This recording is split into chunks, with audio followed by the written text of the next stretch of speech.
you members of the Fourth Estate, Cabinet deliberated on a number of issues today, and the first item and many others to follow focused also on nation building and also on agriculture. The Minister of Lands, Agriculture, Fisheries, Water and Rural Development updated Cabinet on the winter cereals production plan for the year 2024. The robust plan is premised on Cabinet-approved El Nino-induced drought impact scenarios. The update consolidates wheat-based food security trust with 4 components of food security to March 2025. These 4 components are namely first stock, which refers to what households, farmers, the private sector and government hold as stock. The second component refers to the expected drought-ravaged meager harvest. The third component refers to imports, and the fourth component is the winter cereal production. The targeted area for planting wheat is 120,000 hectares, with an estimated yield of 5.2 metric tons per hectare and estimated production of 624,000 metric tons. The targeted area for planting barley is 7,000 hectares with an estimated yield of 6 metric tons per hectare and an estimated production of 42,000 metric tons. The targeted area for maize or sorghum is 3,250 hectares with an estimated yield of 3.0 metric tons per hectare and estimated production of 9,750 metric tons. Meanwhile, wheat planting has commenced in some areas, with various contractors having indications of 123,500 hectares out of a targeted 120,000 hectares. The wheat farmers clusters have been submitted to the Zimbabwe Electricity Supply Authority and the Zimbabwe National Water Authority for ring fencing of electricity and water respectively. The bulk of the winter maize or sorghum production will be produced in regions 4 and 5, while potatoes will be planted in winter in warmer areas and during August on the high veld. There are 9 production and productivity enablers, and these are power, water, seeds, fertilizer, fuel surveillance for migratory pests, farmer outstanding payments, finance and coordination, monitoring and evaluation. Thus, regarding power, the Ministries of Lands, Agriculture, Fisheries, Water and Rural Development and the Ministry of Energy and Power Development have an Agriculture Energy Task Force to coordinate strategies to ensure adequate electricity provision. In the same vein, the banks, the contractors are encouraged to treat electricity as an input and prepay part of the estimated bill on behalf of the farmers, as they always do for seed and fertilizer. Secondly, in terms of the supply of water, the Zimbabwe National Water Authority will implement seasonal billing.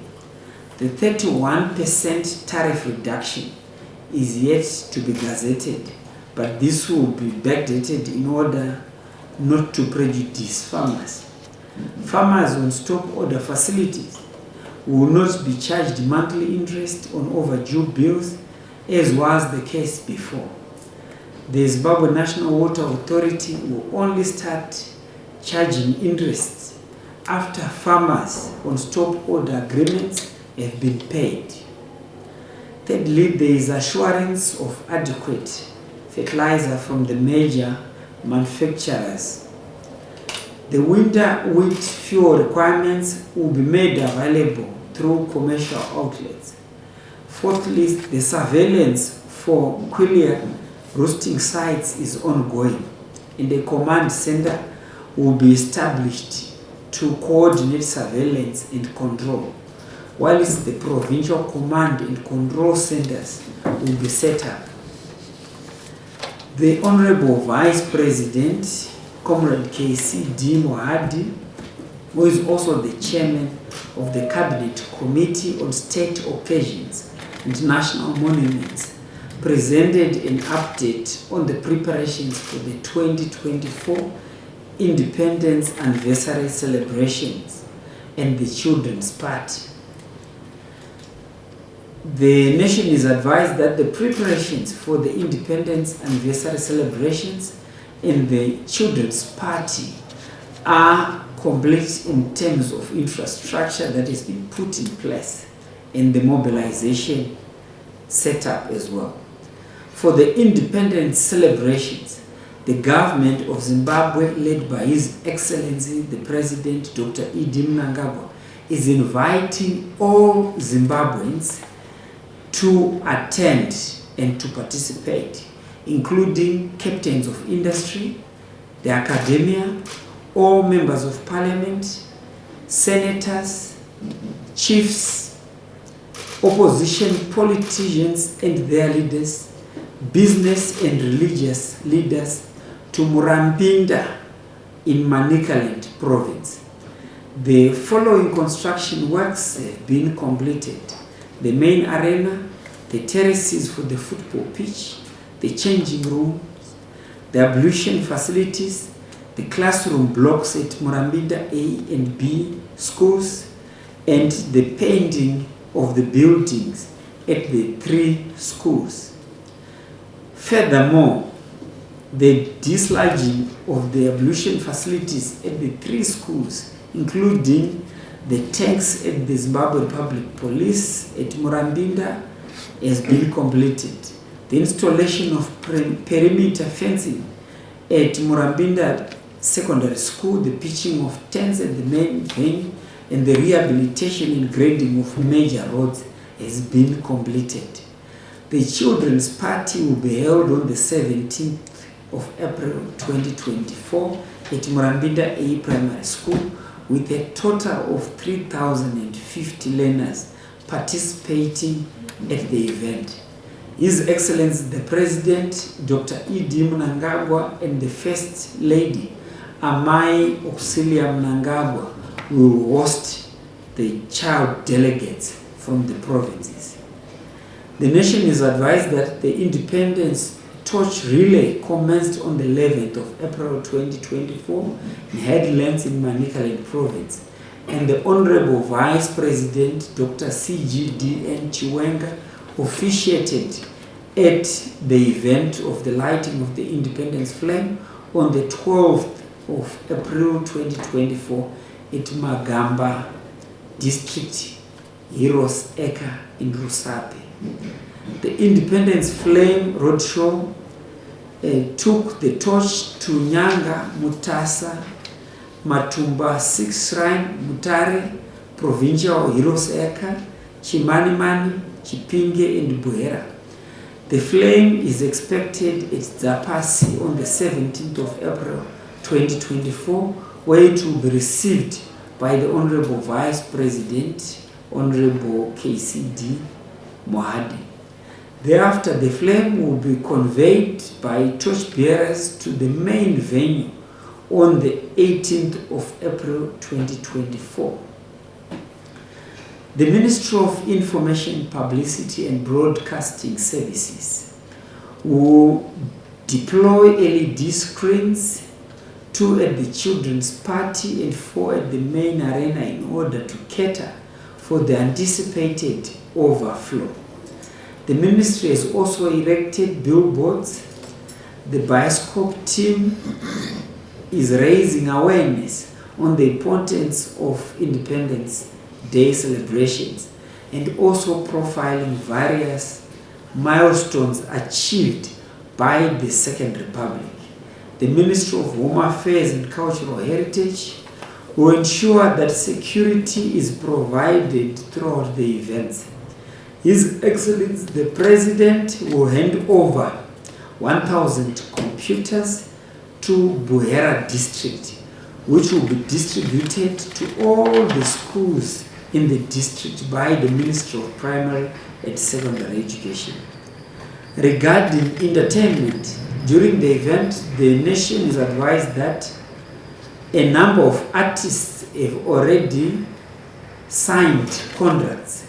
The artists include Matthias Mere, Agatha Murudzwa, Sandra Ndebele, Chief Wenje, Sulumani Chimbetu, DJ Fantas and Levels, Mark Ngwazi, Bayo Mdimba, Nicholas Zakaria, Simon Mutambi, Big Boy and Muridzo, Jamaster, Tambaoga, Diana Samkange, Jairos, Simba, Takura and many other artists.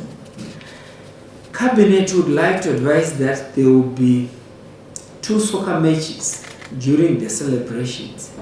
Simba Bora from Mashonaland Central Province will play Manica Diamonds on the 17th of April, whilst Highlanders football team will play Dynamos Football Club on the 18th of April 2024.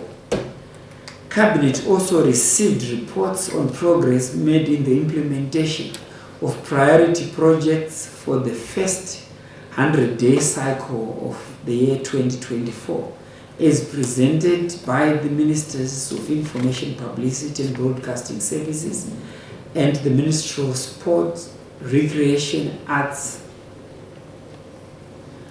The Minister of Information, Publicity and Broadcasting Services reported progress on projects as follows: that the renovations of the Mbembesi community radio station have commenced and the developments are on course, that the studio equipment designs for the modernization of the Montrose television studios have been completed, that progress has been registered on the modernization of the Kulumani radio station and Central radio station, that user reorientation of the system was conducted in February and March in order to avoid system migration delays, that the Bindura State University campus radio station transmitter equipment has been installed,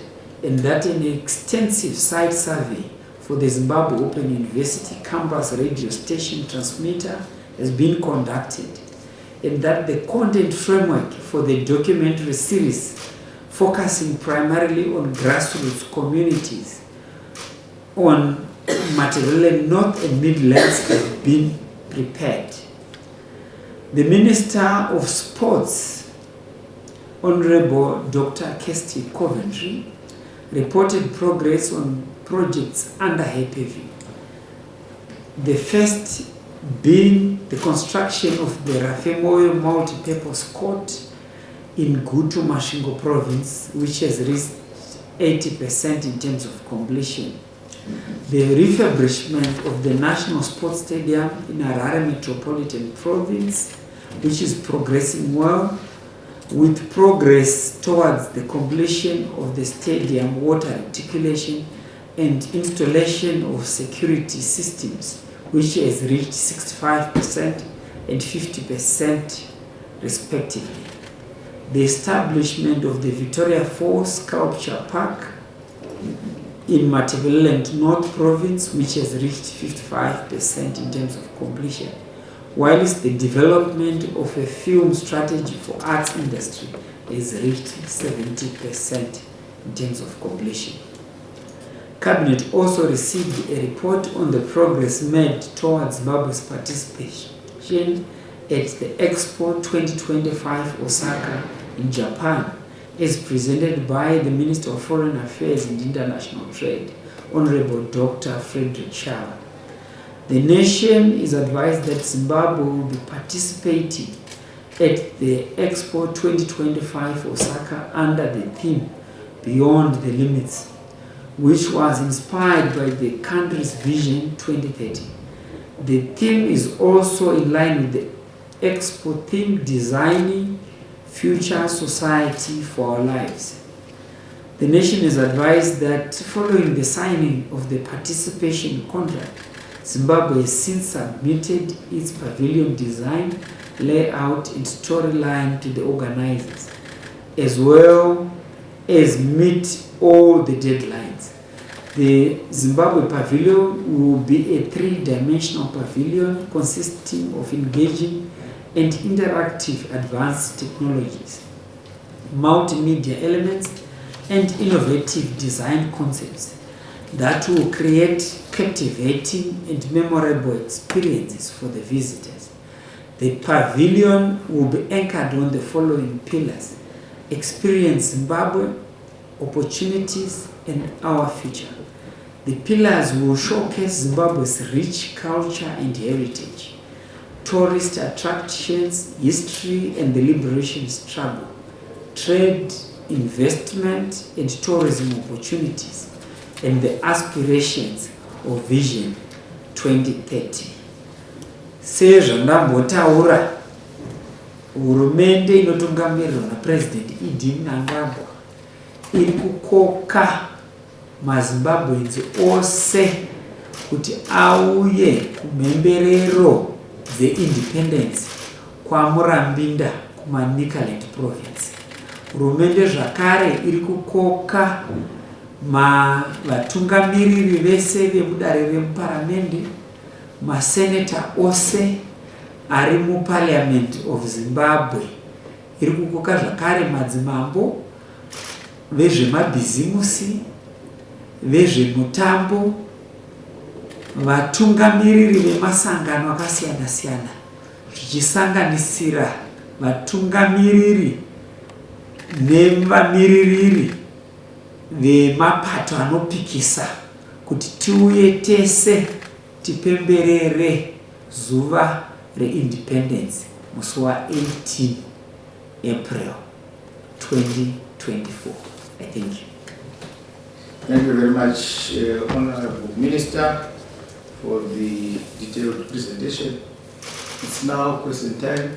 I now call upon the first three questions from you colleagues.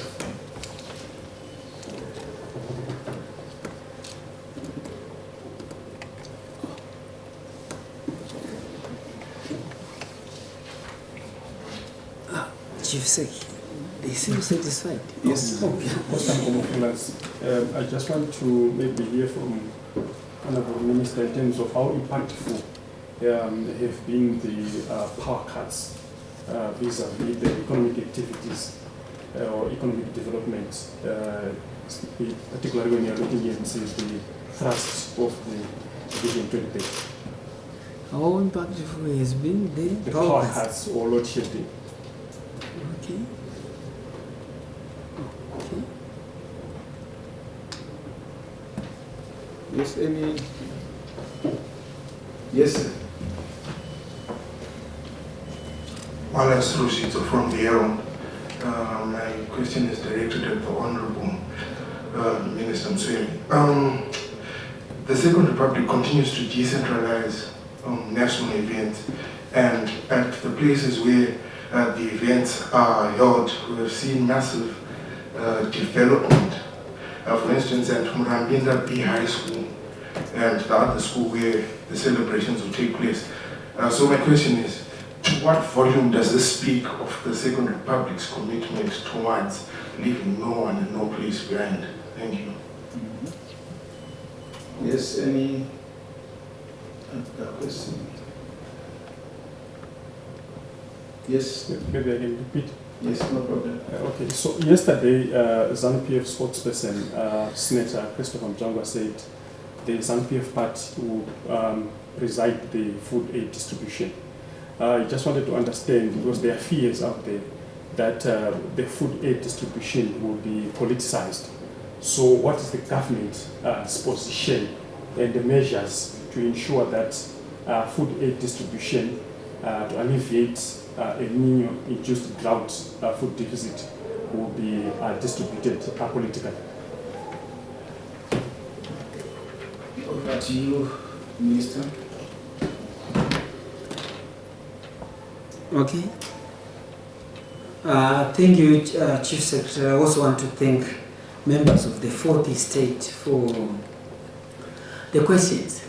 Well, we didn't particularly focus on load shedding in terms of the post-cabinet briefing session, if you followed through.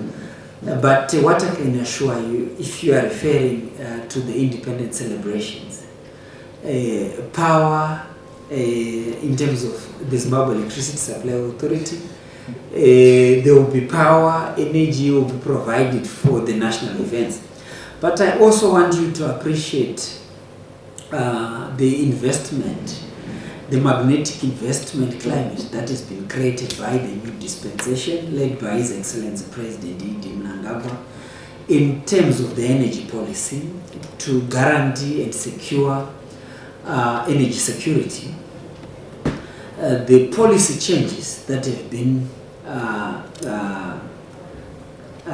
unveiled by His Excellency the President, including the investment that has been done, the Wange 7 and 8, the Kariba expansion.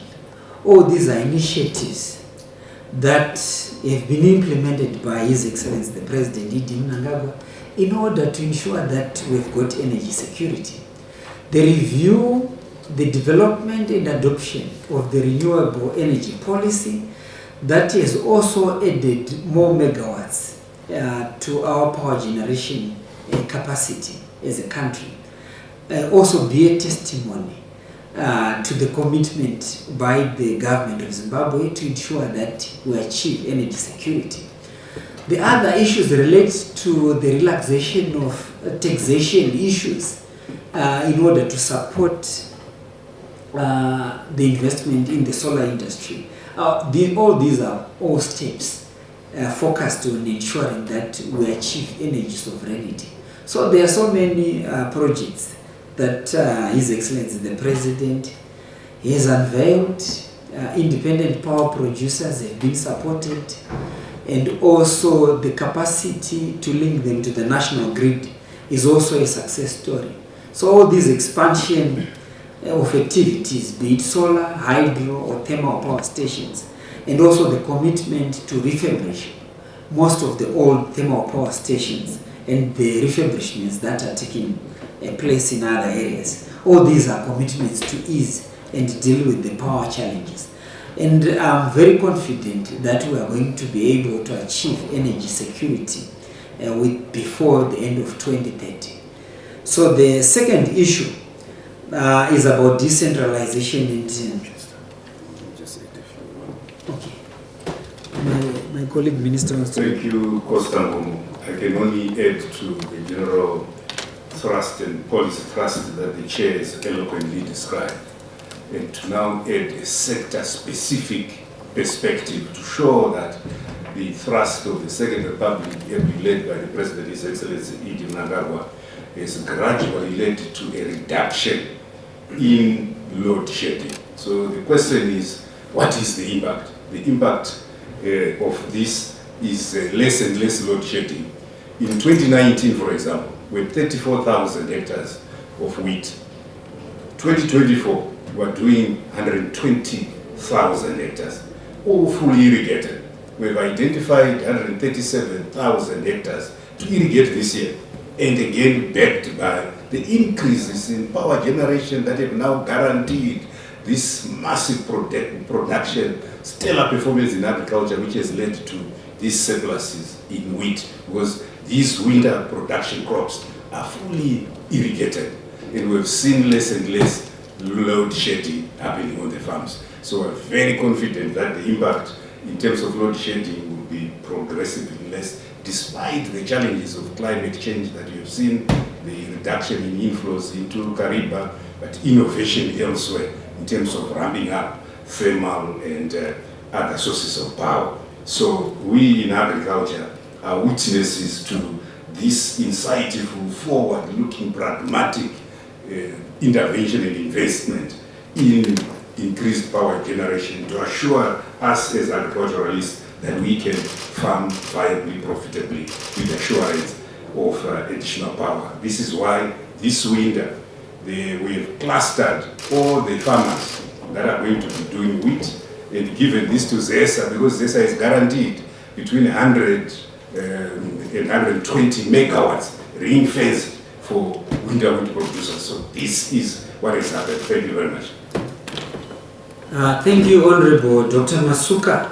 Also to expand on what he has identified, that we are all aware that the size of the GDP has grown perhaps fivefold if we are going to rebase our economy. So all that is also related to the utilization of energy. The size of acreage that the Ministry of Agriculture used to superintend is extremely expanded. This is why we've achieved wheat food security. And at the same time, the industrialization capacity has grown leaps and bounds. At the same time, to indicate that there have been a lot of new houses, new factories, new mines that have been developed. All these eat into the energy generation capacity. So the government of Zimbabwe is committed to ensure that we continue to expand and increase on our energy generation capacity in terms of the renewable energy policy, also focusing on solar, thermal, and hydro power generation capacity.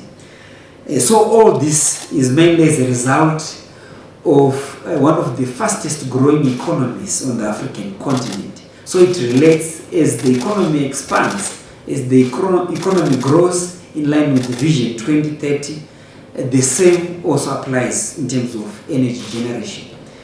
So the second question is from Wallace Rujizo about the decentralization of national events.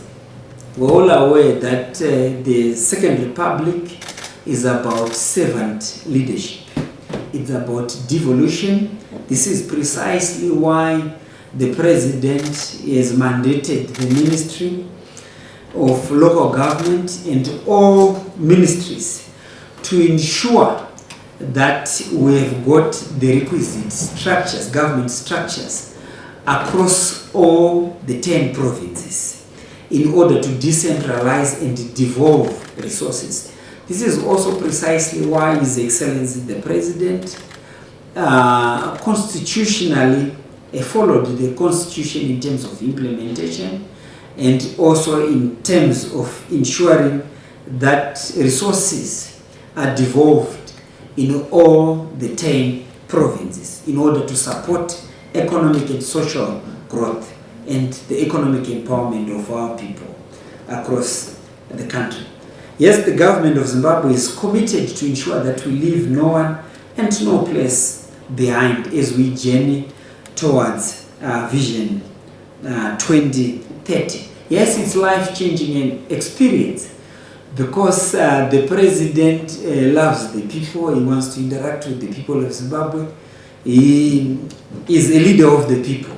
This is precisely why he wants to be in a position to interact, to have national events decentralized to all provinces and also to all districts, as he has an opportunity to interact and also to be able to analyze the status and the growth of the economy.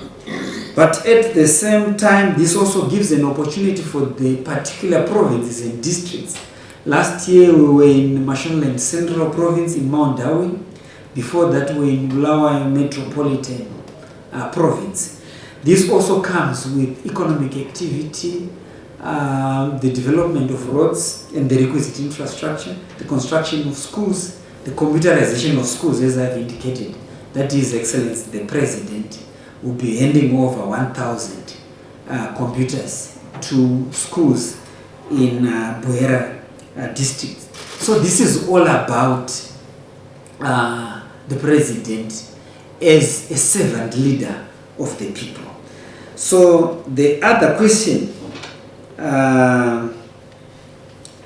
is coming from a journalist about food aid with respect to what was discussed yesterday at the press conference.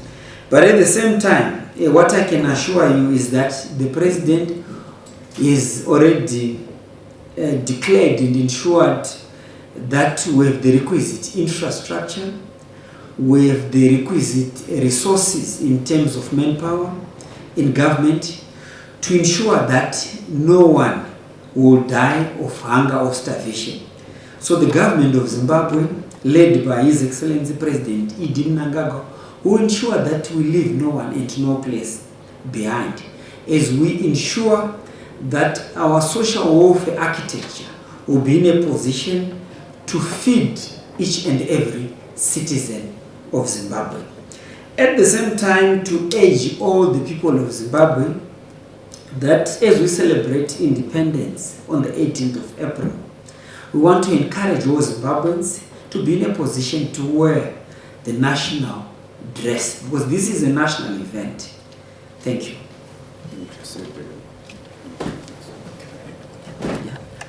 Just to complement what the chair has said, the ministries of public service, labor and social welfare, lands, agriculture, fisheries, water and rural development were directed by the President, His Excellency Dr. Idi Mnangagwa, following the declaration of the state of disaster on the 2nd of April, to undertake a household and village-based assessment of vulnerability.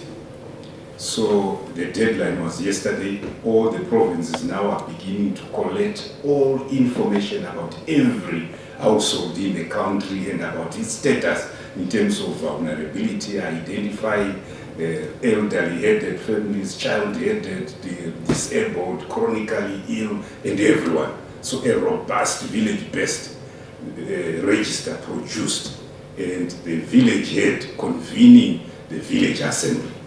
So that is not a political approach. That is an inclusive approach. We also have the second round of crops and livestock assessment, which has just been concluded and the results will be out. The third aspect that government has undertaken is the Zimbabwe Livelihoods Assessment Committee, which has been activated for both urban and rural areas by the Food and Nutrition Council. Using these three pillars, we are then able to objectively assess the status of each one without asking their political affiliation.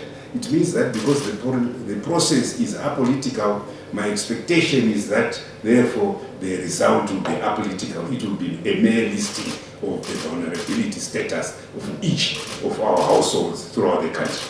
We've made some worst-case scenarios that should we need to feed every one of the 9 million people in the rural areas with adequate food to start feeding from the end of this month at 7.5 kgs per person per month until September, and we ramp up to 8.5 kgs per person per month between October and March. So it's everyone, and that is our worst case scenario budgeting. So the process is apolitical.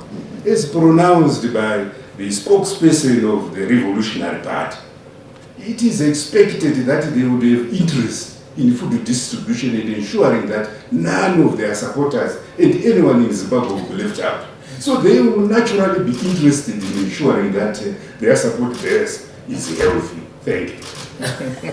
Thank you, Dr. Masuka. And also to underline that we are past elections and the President, Dr. Idi Mnangagwa, is the head of state and government. That the social welfare infrastructure and the architecture knows no color, knows no political party. It's about all the people of Zimbabwe. Thank you. Thank you very much. Let's move to the last round of 3 questions. Yes, sir. My name is Secretary of Spain. My question is to Dr. Masudu. Dr. Masudu, how many farmers are involved in the planting of 120,000 hectares of wheat? Yes. Okay, my name is Abigail Tembo from CBC News.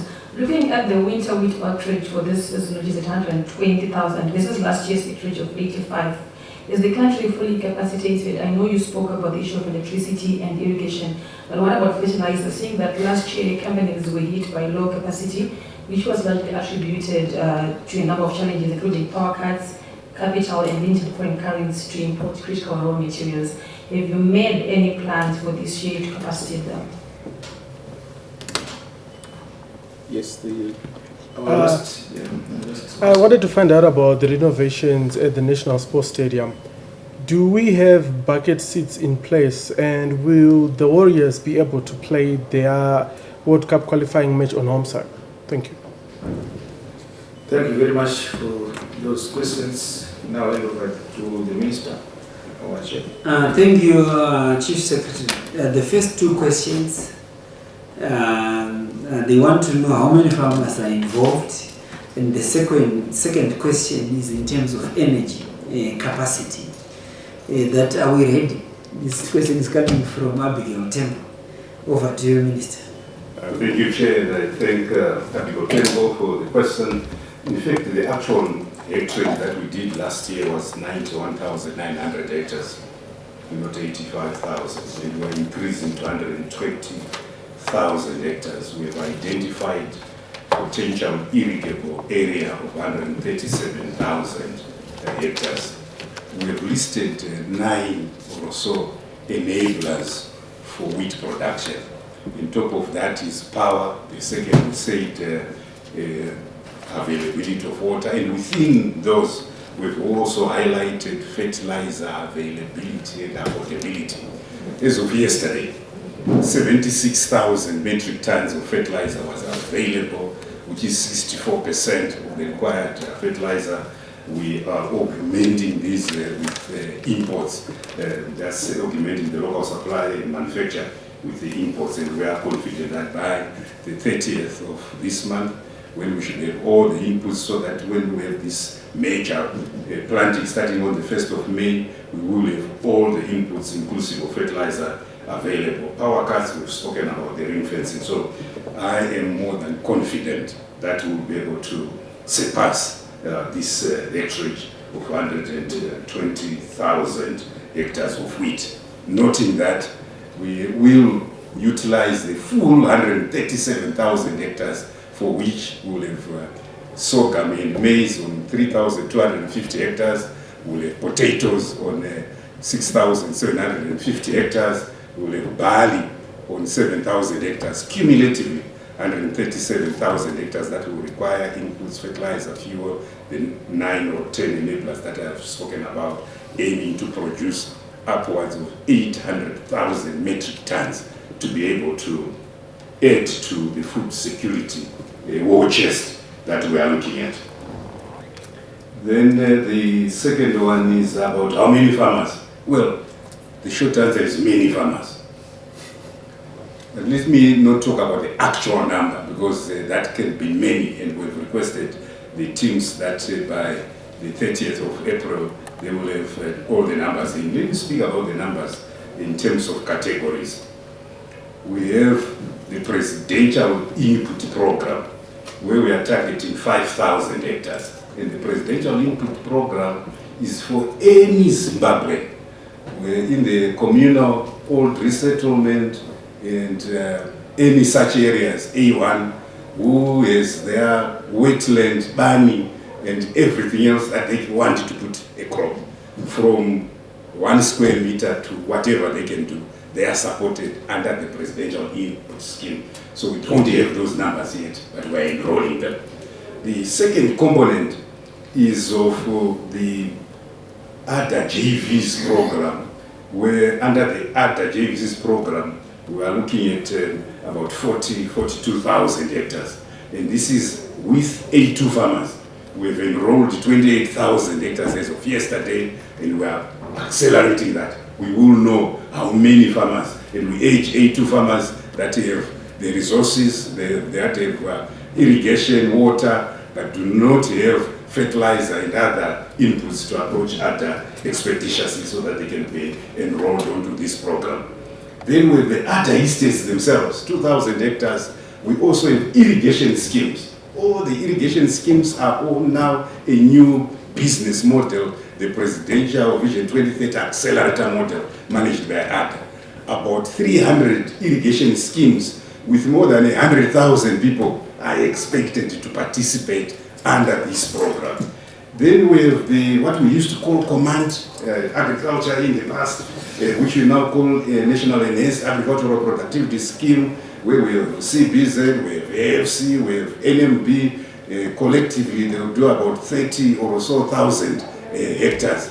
And this is a program where they are individually enrolling farmers, and the numbers will be out by the 30th of this month. Then we have the private sector. In terms of our policy, 40% of what the private sector throughput annually should be secured through contract growing.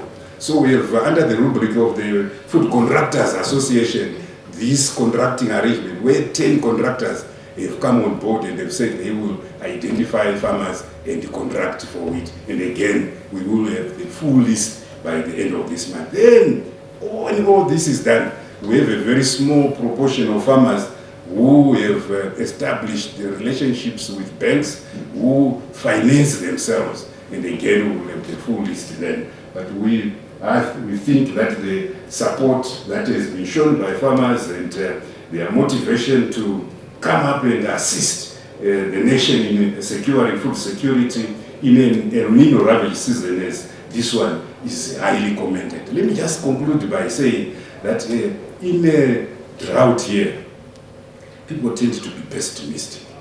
We need to look at the inner sanctum to bring the best out of us as Zimbabweans, to have self-belief, to have self-confidence, that we've surmounted COVID in the past, that we've conquered, we've liberated ourselves, and this liberation from hunger will happen. It will be caused by us, and it's imminent. Thank you very much. Thank you, Honorable Minister. Just also to highlight that, as I indicated before, that energy and water are part of the input in terms of the agricultural ecosystem, and that has been underlined through an energy agriculture committee that will manage energy and water supplies, which is ZESA and ZINWA as part of the committee. And also to respond to the issues related to the National Sports Stadium, procurement processes are underway in order to ensure that the seats and the seating arrangement is in terms of international standard. But for this 100-day cycle, the target was the stadium's water reticulation and security systems installation. The civil works are currently underway with the removal of old pipes in the main area in terms of the reticulation system having been completed, whilst preparatory works to lay new water pipes has commenced.